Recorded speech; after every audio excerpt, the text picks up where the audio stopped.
Sigan roncando antes de tiempo.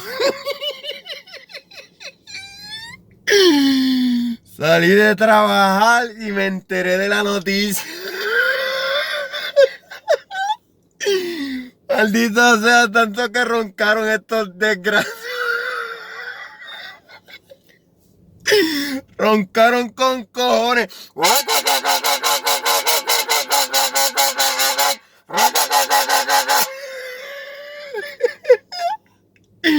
¡Qué clase de pendejo! ¿Qué clase de lloriqueo tienen que tener estos madrones?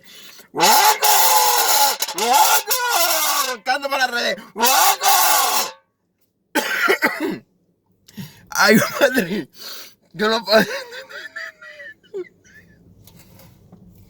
Vete pa'l carajo. ¿Cómo estarán esos madrones, caray? Bendito, que pena me